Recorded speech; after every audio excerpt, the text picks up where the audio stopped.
Thanks to you all for coming along today to this Parent Forum Back to School session. I'm glad you could join us, and welcome to our Science Centre partners for helping us promote a love of STEM. This is one of the many Back to School webinars we've arranged. You'll see them all listed on our website, and I hope you can join us for some others. We're recording all of the sessions, so if you do miss any or you want to tell your friends about them, they'll be able to be viewed on our YouTube channel. The links will be posted on our website and social media too. As a parent myself, I know how difficult and challenging the last few months have been.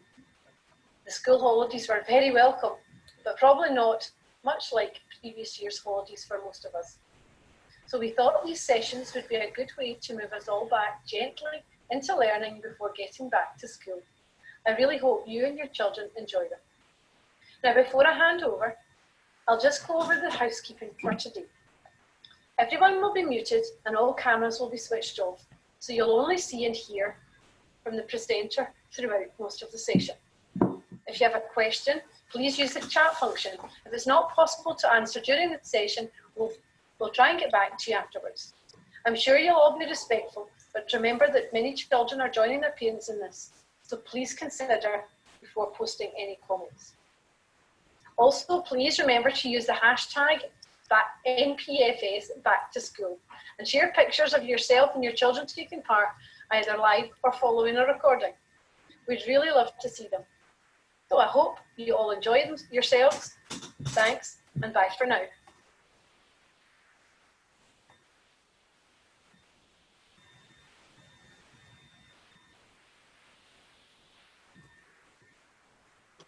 Right, hello everyone. Thanks Joanne for the introduction. My name is Maha and I am the STEM Learning Schools Lead at Aberdeen Science Centre.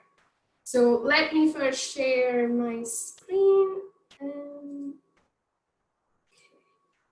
So today's session is going to be about forces, the forces which are all around us. So we'll be looking at everyday examples, what sort of different forces we can find around us, and we will be also going through the relevance of those forces in our lives.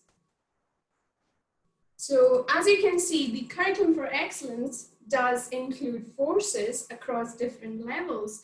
It uses objects which are very common, like the toys, to investigate different types of forces. So it's letting young people inspire about forces using simple things which you can find at home. Well, that's pretty much what scientists or even inventors do. They look at the nature, how things work around us. So for example, in Japan, the train which goes at a speed of 300 kilometers per hour, they got inspiration from the kingfisher, the beak of the kingfisher, to design the pointed front of the engine. For the other examples are the whale. The fins of the whale have inspired the turbine, which can go more efficiently and with very less noise. Solar cells have been inspired by the common rose butterfly, which has black wings. It has cells which can absorb light very efficiently. So that has really inspired inventors to design solar cells which are more efficient. And last but not least, is Velcro. So the burdock thistle, which has hooks which can stick on clothes, was an inspiration for designing Velcro as well. And there are many other examples in nature which we can inspire. We can solve problems just looking at things around us. So that's what we will be going to do today. We will be looking at different forces which are acting around us and how they are useful, or if they are not that useful, we will just look at them as well. So if you know anything about different forces, have you come across any force? So forces are basically push or pull. So if you push or pull an object, you are applying a force. So have you pushed or pulled anything? So pop your answers in the chat box if you have, and if you know about any different types of forces, pop that answer in the chat box as well. So what I'll do is I'll come out of the presentation because I'll be showing some examples of different forces. So forces, as I mentioned before, is push and pull, and forces are invisible. We can't see it, but we can see the effect of different forces. So I'll be explaining different types of forces, what they do, what their effect, using a simple example. So we will be using a rocket balloon. So this is a special balloon here. Yeah, swimming is a type of force, so we force through the water. So a good example there. Thanks, Suzanne, for that. So we will be using a rocket balloon here. So this is a normal balloon. If you have a balloon at your home, please do try it with your child at home, and maybe opening and closing of tic-tac lid. Yeah, that's right. So you are forcing to open, so pulling the lid off or pushing to put it back on. So that's a very good example again. So using the rocket balloon, I'm going to force something in this rocket balloon. So if you know the answer, tell me what this rocket balloon is powered with. Pop the answer in the chat box if you know the answer. What is this rocket balloon will be powered with? And what do you think will be, if you've seen a real rocket, what does the real rocket is powered with? So if you want to pop those answers in the chat box, do it now. Oh, quite a lot of answers coming up. So air, yeah, well done. Perfect. So I am forcing some air in this rocket balloon. I might just, yeah. So force does few things. So it changes the shape of something. So do you think the shape of the balloon has changed? Has it gone bigger? Yeah. So the force of air, which you all have rightly replied, has changed the shape of the balloon. But has it changed the shape of the size of the balloon? Yes, it has gone bigger, and the shape has gone like longer as well. So forces do change the shape and size of something. They also change the direction. So what would happen if I let go this balloon? Would it still be here in my hand? No, it will fly away, right? So forces can change the direction, so the balloon will fly away. And also it would move, so forces can move things as well. So what I'm going to do is I'm going to let go the balloon and see what happens. Oh, it will go all over the place. Thank you. That's a good guess. Okay, let's try. But because this is a rocket balloon, this is a special balloon we have at the Science Center. So do you know what happens before the rocket is launched? It has a countdown. So it gets a countdown. So we are going to do a countdown today. So if you want to count down with me, please feel free to do that at home as well. So we are going to do a countdown in 5, 4, 3, 2, 1. Oh, wait. I forgot to ask a question. Well, what do you think will happen if I let go the balloon this way? So you all answered correctly that the balloon is powered with air. So which way the air will come out and which way the balloon will go? So this is my left, this is my right. So if you want to pop your answer in the chat box, if the balloon will go to my left or to my right first and then go all over the place. So which way it would go first? So left or right? So let's see, all over the place, okay.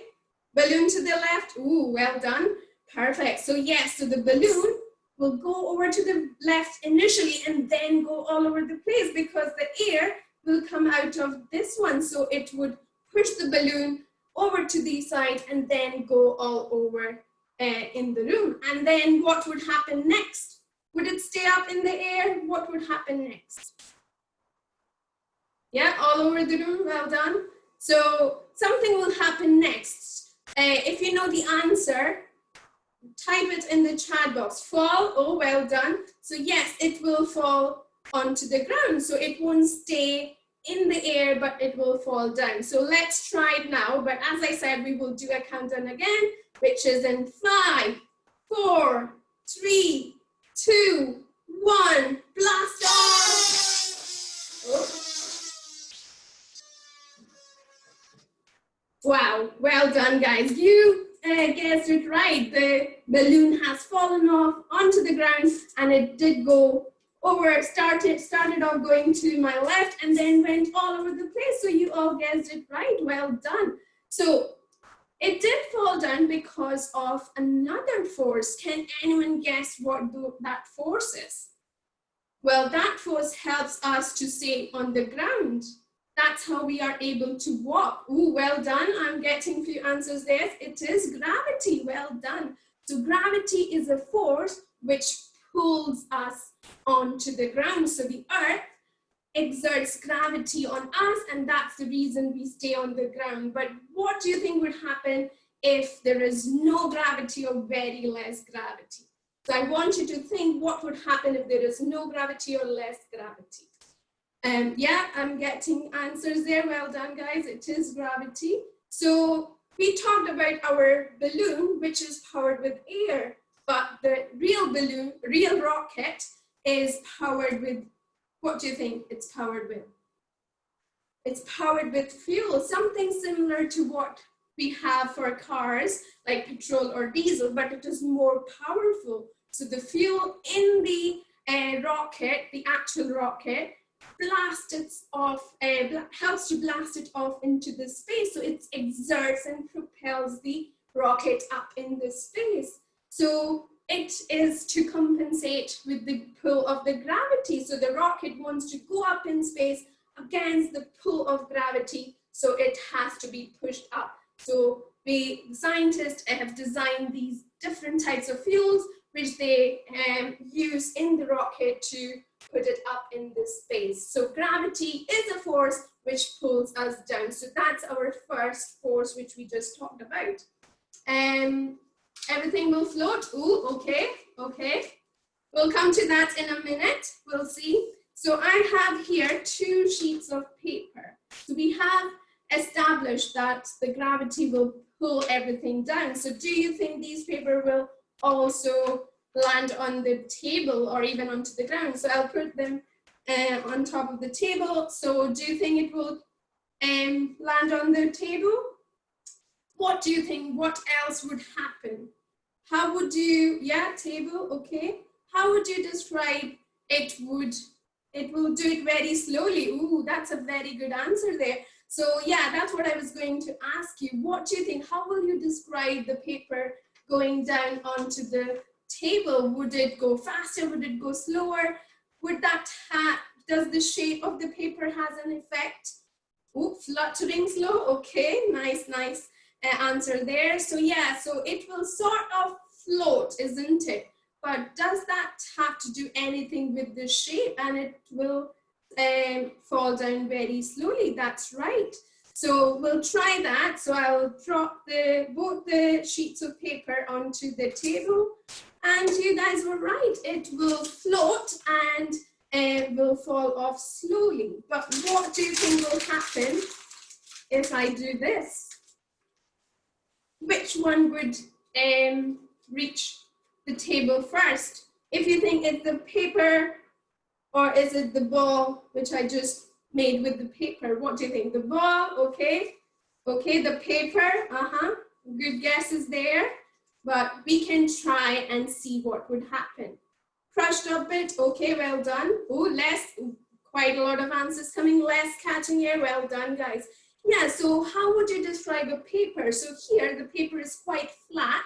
So there's something under the paper which will be caught. So well done, Alicia, you said it right. It's the air. So the air gets caught up under this paper. But if you look at this ball of paper, there is very less air under it, so it won't stop. So the next force which we are going to talk about is related to air. So it's called air resistance. But before that, we will try and see what happens to this. Wow, you guys were right. You were right in guessing the ball will land first. So well done. And if you didn't, you know why it did. So the paper has less air, so it slows the paper, more air under it, so it slows the paper down, whereas the ball, which has very less air under it, it doesn't slow it that much. So air resistance is a type of force as well. I'm sure you would have experienced air resistance when you were maybe walking up, approaching a wind, or the wind pulls you back, you get air trapped in your jacket and you are slowed down. So it takes you quite a lot of force to walk when you have a wind facing you. So that's air resistance. Air is all around us, but we don't see the force that air gets on us. So you can feel it when it's windy, you can see air pushing you or pulling you back. So this air resistance is another type of force. So where do you think air resistance can be useful? From the paper, we know air slows things down. So it does slow it. So where do you think we need to slow down? Are there any everyday example, or are there any places where you think we need to slow down? Oh, to cool stuff, okay. So yeah, so you blast air, flying kite, well done, yeah, flying kite. And I have something here which uses air resistance. Can anyone guess what this is? I'm sure you would have seen it. And so this is a parachute. So the air resistance force helps the parachute to slow down. So you would have seen people who are jumping off a high cliff will have a parachute on them, and when it opens, it traps the air under it and slows them down. So when they reach the ground, they are quite, yeah, that's right. So it is a parachute. So air resistance is a type of force which is used in parachute. But scientists also look into air resistance and air resistance type of force when they are designing cars, when they want the cars to go really, really fast. So they do design and look at how much air resistance would have for those different designs. So you would have seen racing cars will have some pointy engines or pointy bit at the front, whereas the normal cars won't have that much of a pointy front. So yeah, so to have a racing car to go fast, you need to have less air resistance. So they design those elements into the racing car. So yeah, I'm getting few answers there. Tail fins in car, yeah, that's right. So air resistance is a type of force which slows things. So it is a type of force which is a good example for another force which is called friction. So have you guys heard about friction before? So friction is something where two things are rubbed together. So in air resistance, the air rubs with an object, but for friction, there are two objects which are rubbed against each other. So air resistance is a type of friction. Makes heat, yeah, that's right. So that air friction does result in heat. So when you rub two things together, it does create some or make some heat. So if you try to rub your palms together, after some time, you will be able to feel your palms getting hotter or warmer. So that's because we do have some bumps or on our palm, which then gets rubbed together, creates friction, and that's how we are able to feel the heat. So the same sort of science applies on cars. The tires of cars you would have seen bumps on it called treads, or the grooves which are there helps the car to have a grip on the road. So it is allowing friction to have a grip on the road. So we do need friction at some places, for example, in case of car where you need the car to be on the ground and not skid away, whereas you don't need friction in some cases. So can you guess where do you not need friction? I'm sure you all would have done that activity where you don't need friction, you want to just skid away. I don't want to give away the answer, but have a think about it. Where you don't need a friction? What? Oh, parachute. Okay. Friction burns from dog. Yeah, that's right. So if you rub your you do get friction burns because the heat is quite. You can get get hurt as well. So friction burns are not good.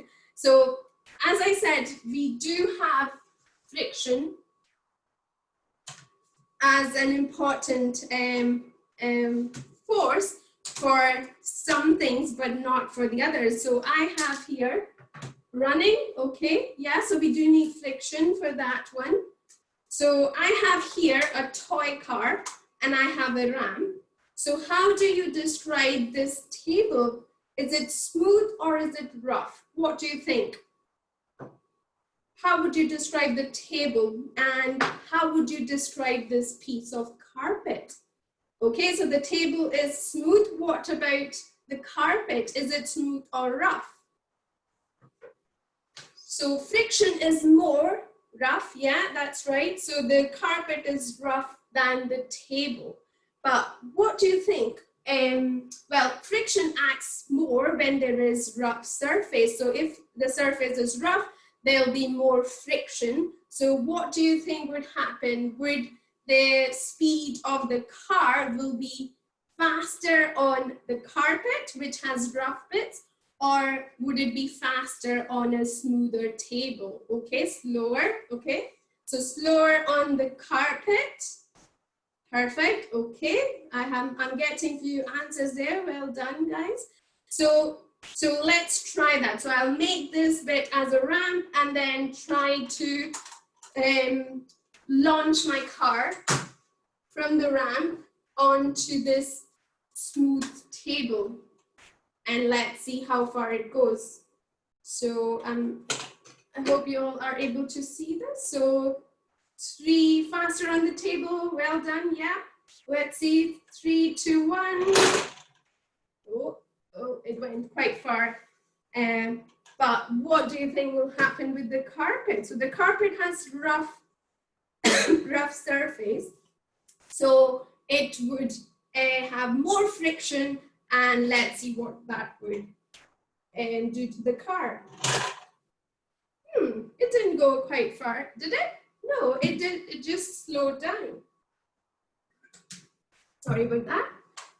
So yeah, you all were right. The smoother table let the car go far away, whereas the carpet, which was rough, had more friction and it slowed down the car. So coming back to my question, where do we need more friction and where do we not need friction or need less friction? So definitely we said on the car, on the tires, we do need a grip on the road. So we need a rough surface on the tire which grips and then there is more friction so the car doesn't skid away. But I'm sure you would have seen when there is ice on the road, the ice on the road is smoother, so it just skids away. So there's something else which I'm sure you would have done. Has anyone done skating before on an ice rink or done skiing? So those are the examples where we don't need much friction. So we need less friction so that we can slide on the ice. Okay, like in golf, yeah, that's right. So so in an ice rink, on ice, when we want to skate or do the skiing, we do need less friction. So friction can be helpful in some places, but it's not needed in some other place. So moving on to our next activity, which is around another force. So we saw air resistance slows things down. We saw friction, which slows some things, and depending on what's our requirement, we have different types of frictions where it slows and it lets things to move faster. So the next one we have is magnets. You guys see magnets? So these are some bar magnets. So it's like a shape of a bar. So these are some bar magnets. So I have 2 of them here. But if you want to try this at home, I'm sure you will be able to find a fridge magnet. But it might not work the same way, but I'll tell you what else you can do with the fridge magnet you can find at home. So the magnets is magnetism, or magnetic force is also a type of force. So magnets work 2 ways. Does anyone know what are the 2 different sides of a magnet? So if you know that, pop it in the chat. What are the 2 different sides of the magnet called? So magnets do have 2 different sides. Those sides, let's say the red and red, if they are same, positive, negative, okay, sticky sides, okay, I like that answer. So magnets, if you bring 2 like sides, which are the same, together, they don't like each other. What they do is they try to push each other. So I'm trying to bring the red and red together, and it's not, it's just trying to push each other. What about blue and blue? Well, they both are like as well, so they won't come closer, they will just push each other. But if I flip this side, oh, see? The opposite sides, they do like each other and get pulled towards each other. So that's how magnets work. Magnets can push and pull. So that's how magnets work. Oh, there's a good answer there. South and north, well done. And so yeah, so magnets have 2 sides, south and north. They are something similar to what you see as positive and negative, yeah? So magnets have 2 sides as well. So let's say our red side is north. So north and north, they don't like each other. South, south, they don't like each other. Whereas north, south, they like each other.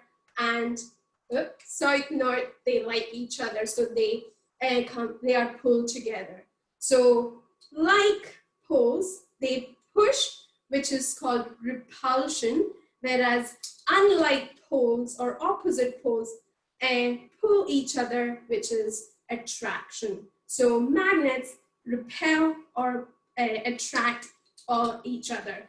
But magnets do attract some other metals, mainly iron, cobalt, nickel are some of the examples which are magnetic or they get attracted to magnets. There are only few metals which are attracted to magnets.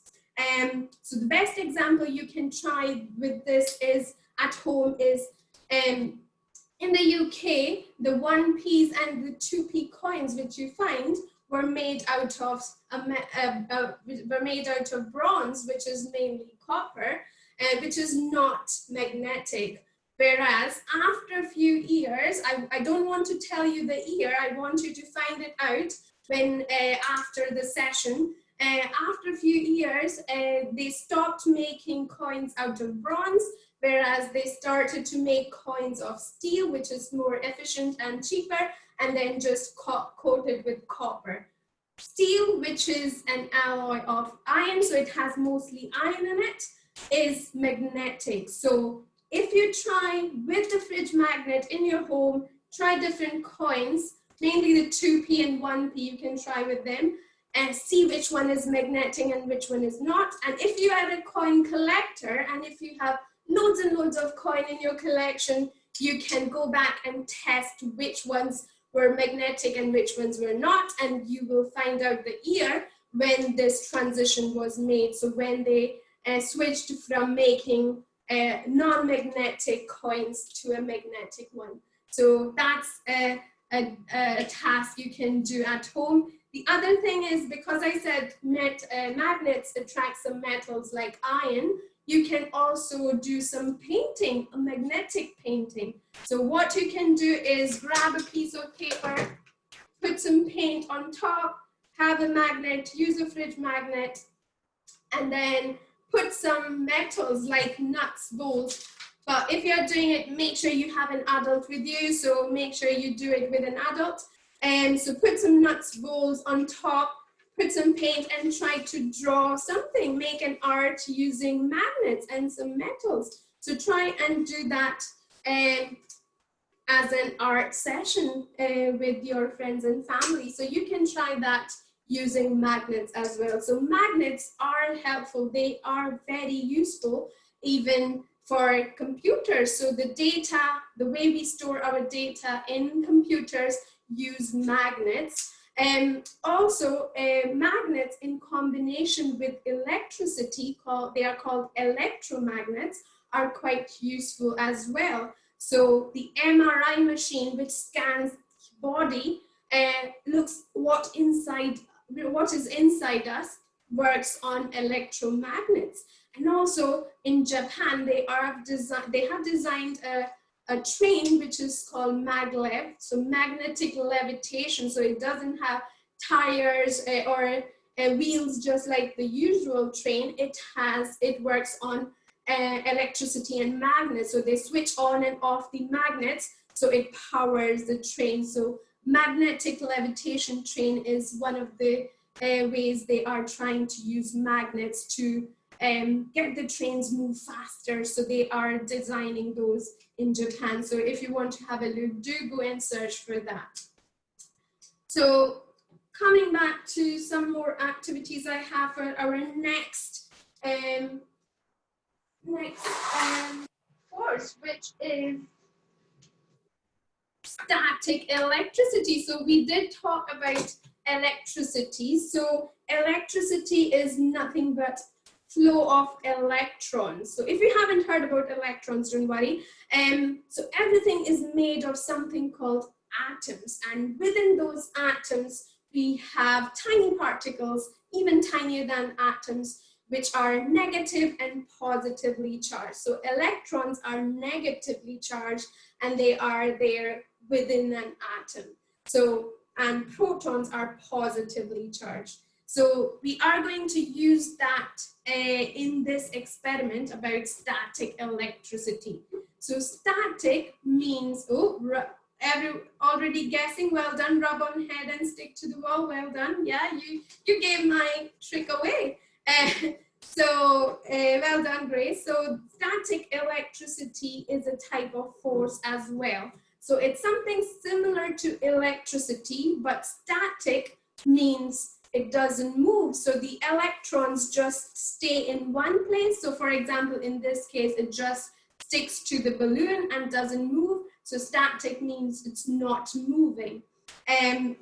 So I'm going to make some static electricity. I'm sure you all would have experienced this if you have dragged your feet onto a carpet and then went out to reach a doorknob or reach out to someone, and you would have got a shock. So that is a static shock you would have got, because we are made of atoms and we have electrons as well. So humans can transmit electricity as well. So you have to be very careful when you are around electronics and electrical items. But static electricity is quite weak. So the shock you get from the static electricity is not that forceful, it's very weak. So using the static electricity, you can only do or move things which are light. So here I have a can which is empty. So I'm going to move the can without touching it, but only using static electricity. So I'm going to rub the balloon onto my hair. So when I'm rubbing the balloon onto the hair, can you see something? Yeah, so when you rub the balloon onto the hair, maybe you are not able. It's pulling my hair towards the balloon. So what's happening is the balloon has now charged up. It has got the electrons from me. So I am opposite to the balloon. So I'm positive and the balloon is negative. And as we saw in our magnets, opposites attract. So my hair is getting attracted or getting pulled by the balloon. So let's see if I can do something with this static electricity. Ooh, did you see that? it was able to move the can. I didn't touch the can. Ooh, thanks, Grace. Yeah, it is cool, wasn't it? So the static electricity was able to move the can, but because it's very weak, I can only move things which are lighter. So you can try this with the can or just some piece of paper, or even if you have any confetti at home, you can try that and make the paper stick to the balloon as well. So you can try that. And as someone said in the chat, Grace, yeah, it does stick to the wall. So while rubbing it, the balloon is all charged up, but the wall isn't. So it will get, so it will pull the wall as well. Well, not pull the wall, but then it could stick, the balloon could stick onto the wall because of static electricity. The balloon is all charged up and it gets stuck onto the wall. And so this is static electricity, but yeah, like magnet, well done. So it is something similar to magnets, so they are opposite and they stick together. So apart from the static shock we get, we do have other places where we can see static electricity. So if you see a lightning when it's about to rain or just lightning, that is a very, very forceful static electricity. So lightning is an example for static electricity. And I think those are the different types of forces which I have just demonstrated. So the first one was gravity, which pulls us. The second one was air resistance, which slows things down. And the third one was about the friction, which is sometimes needed, which we don't need some other times. And the other one was magnets.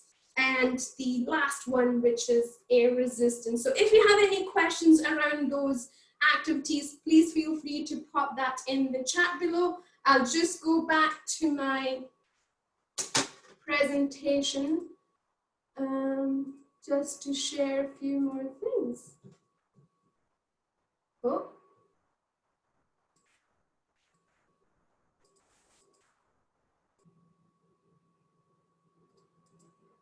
Sorry.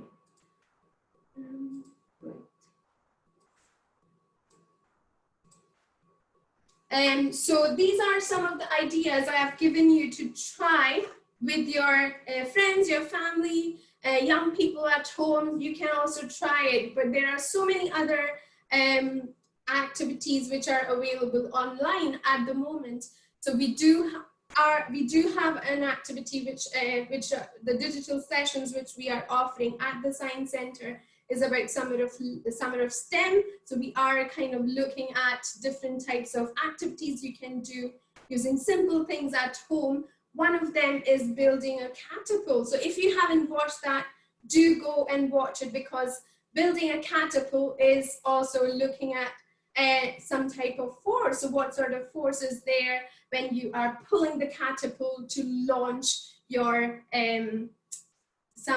launch a paper ball or something like that. So do go and watch those activities which uses forces as well. The main aim of this is this session is mainly for giving you ideas to try different things at home and just supporting the learning for learning about STEM to young people at home. Because I'm sure you all will agree with this pandemic, we have clearly seen how STEM is so useful in our everyday life, or even for what has happened around us, be it the medical staff or the apps which have been made for tracking down the different cases. So there are so many occupations, professions which are related to STEM, and we want to really promote young people to take up STEM and take up a career in STEM as well. So all different science centers are doing different things. There you will be able to find different digital sessions at different science centers. As I mentioned before, we are offering Summer of STEM as part of the digital offerings, but we are not open at the moment.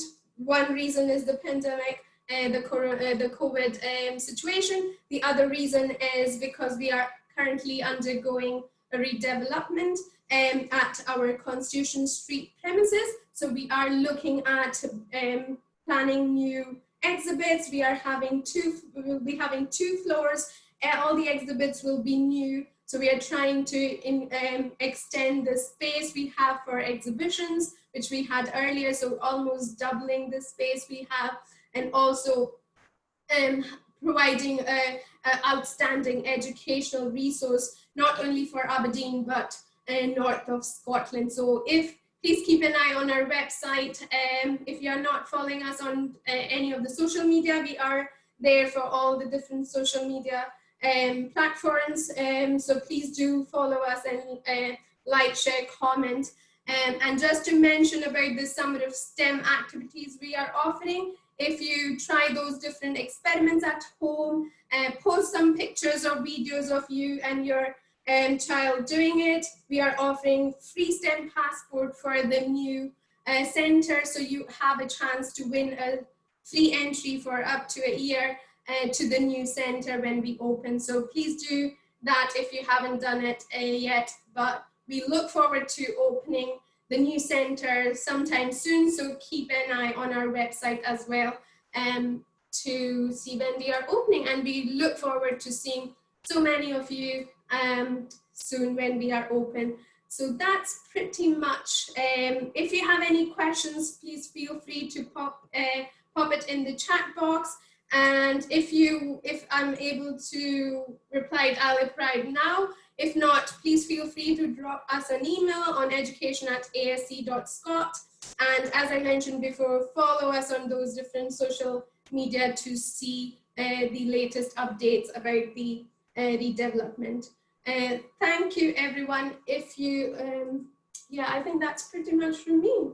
So thanks everyone for joining. I hope you all enjoyed it. There are a couple of more sessions as part of the NPFS webinars tomorrow and on Wednesday. So if you haven't registered for those, please feel free to register for those events. And thanks everyone for joining.